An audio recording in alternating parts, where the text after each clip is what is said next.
Content warning. Paradox Live includes themes of trauma, child abuse and neglect, violence, suicide, death, human experimentation, and gang activity. Viewer discretion is advised.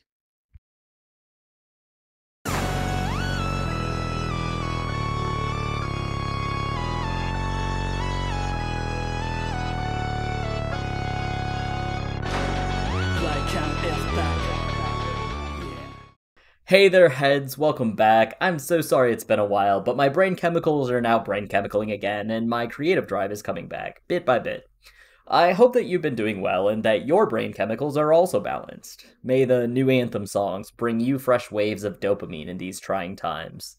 Today we're going to be talking about Buraikan, as much as we can talk about them. They're still somewhat shrouded in mystery, so I'll do my best to include what we've heard from them directly, and what we've garnered from other characters. I'll also address their presence in the anime, which departs somewhat from the original source material, but also implies a bit of history between Buraikan and Ultra Trigger. That being said, there will be some story spoilers when we get to the lore section, so I'll be sure to remind you to skip it when we get there. Buraikan's name has lots of layers. Buraikan sounds like the word Buraikan, meaning ruffians or scoundrels, but it's written with a kanji meaning martial arts or battle, and detonator. The latter part is fitting because they're the first to hit it big in the Phantom Live genre, having driven the niche movement into the mainstream. The duo's leader is the charismatic Chisei Kuzuryu, aka MC Yasha, voiced by Kensho Ono. Chisei is the personality behind the legendary duo, his sharp musical sense and intense energy boosting them in their rise to the top. We know relatively little about his personal life, except that he used to play basketball and apparently drag raced against Haruomi once in order to get the first verse of a song. And he lost. The track maker and deep-voiced anchor of the unit is Haruomi Shingu, aka MC Shuda, voiced by Junichi Suabe. It's said that his mastery of music theory inspired Chisei to pick him up as a partner. Though Haruomi is impersonal and unfriendly by nature, Chisei managed to drag him out of his shell and they dominated the spotlight together. At the present, Haruomi is also the owner of the popular Chinese restaurant Raimante. Notably, the name of the restaurant also contains the same Harai kanji that's present in Buraikan. Though he's only 36, Haruomi appears especially aged with his gray hair. It is a common thread for characters affected heavily by Phantom Metal to have their hair bleached by it. Ryu, Ha-Jun following the events of Vibes, Haruomi, and others later. This has probably helped Haruomi to fly under the radar for so long, as well as his position as a restaurant worker. I like to draw a cultural parallel by saying, imagine like 10 years after Tupac's death that you go to a burger joint, and there's this guy who looks like an aged version of Tupac working the grill. Even if you were a big fan, you might not think to yourself, oh hey, what's Tupac doing back there? Even after all these years, Haruomi does keep his Phantom Metal item with him, wearing his ring on a chain around his neck. This would allow him later to produce an illusion form of Chisei, having learned the technique from watching Cosmos during the first Paradox Live competition. While they weren't the inventors of the Phantom Live, Yasha and Shuda were the two artists who brought it from the underground hip-hop scene into the mainstream, and they were so successful that they even toured in the US. My complete fan theory is that they must have made some banger anime song, and that's what brought them onto the international stage. But that's just a theory. A hip-hop theory. 10 years prior to the start of the series, Buraikan suddenly disappeared from the public eye, and their main hangout, Club Paradox, along with its man-made island, vanished into the bay. Prior to this, Simon Tsubaki and Yohei had attended a concert and were inspired by their music and technical skill, as well as their stage presence. About 2 years after the disappearance, their music reached a 13-year-old Alan and altered the trajectory of his life. Alright, so from this point on, there will be some spoilers, so if you're kind of new to the series, I would just skip ahead to the next little chapter. I have those all marked in the description below, as always. But anyway, there's honestly a lot left to be desired in the finer details of the Paradox Live storytelling. We do, however, know a few things for certain. According to Iori, there exist rumors that Chisei collapsed on stage during a performance, but was saved from metal erosion by Haruomi. The first Paradox Live competition was organized by Ultra Trigger, posing as Buraikan, all for the sake of gaining more information about Phantom Metal, and, as far as Haruomi knows, Chisei died 10 years ago. What we gain from Iori's information shared with Bay is interesting, because it implies that the event happened on stage in front of presumably a large audience. However, this is something that even obsessive hip-hop fanboy Alan doesn't know and hasn't heard of before. I've lately been wondering if there is some sort of cover-up, possibly perpetrated by Ultra Trigger. This is again going into fan theory, but I feel like there must be a connection between Buraikan and Ultra Trigger that has some history to it.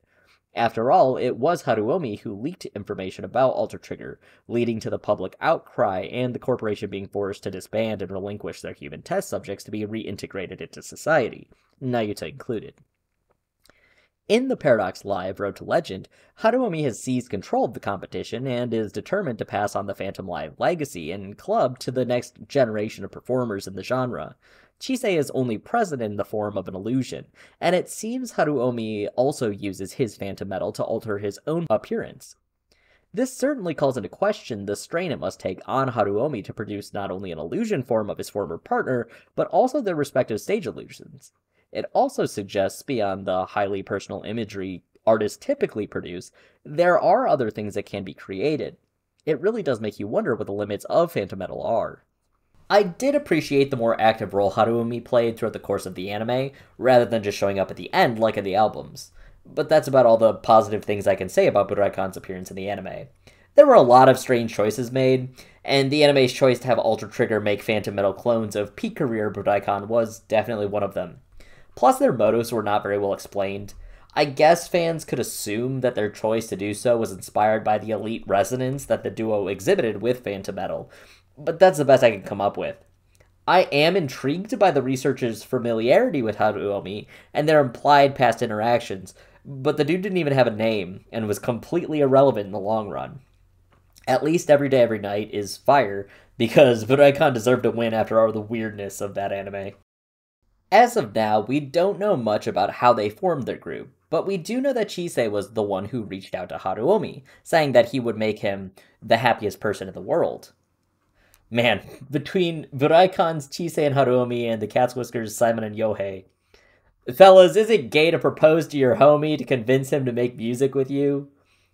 Answer being, of course not. Just look at Iori and Zen with their very heterosexual and platonic friendship. Buraikan's music has a cool old school vibe to it. It feels very 90s hip-hop, and it's really well done all the way through. In my humble opinion, Buraikan is Back is probably one of the cleanest songs in the entire project, and it's just an absolute banger to herald the return of the hip-hop kings. So as I was working on the script, I started thinking about creating a fan character who's just this burnout who followed Buraikan from their underground days. Like, now he's a guy in his 40s, unmarried, no kids, and he's just up to his ears in Buraikan conspiracy theories. I'm imagining he's watched the footage of every live performance he can get his hands on. He's, like, studied the tracks and listened for hidden messages, all this stuff. And he's got the board in his apartment with a thread and the photos, and he's got a podcast where he shares his latest findings about what really happened to Buraikan. And then one day, out of nowhere, Club Paradox is just back, and Buraikan is hosting this hip-hop competition.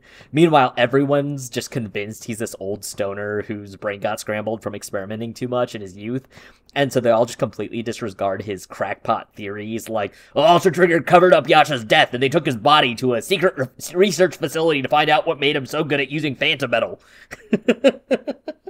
I have a clear vision. I hope you can also see it. I know some people might be genuinely frustrated by the relative lack of Buraikan character content, but I kind of like it in the sense that they're essentially NPCs. We're not really supposed to feel like we could know them, because they're on a different level of fame and ability that our beloved groups have not yet reached.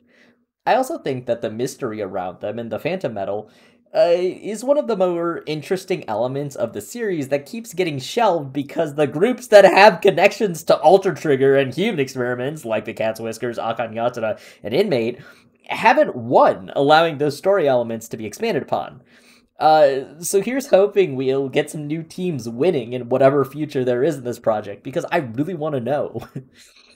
That all being said, thanks so much for tuning in. It feels great to be back, and I hope you've all enjoyed this video.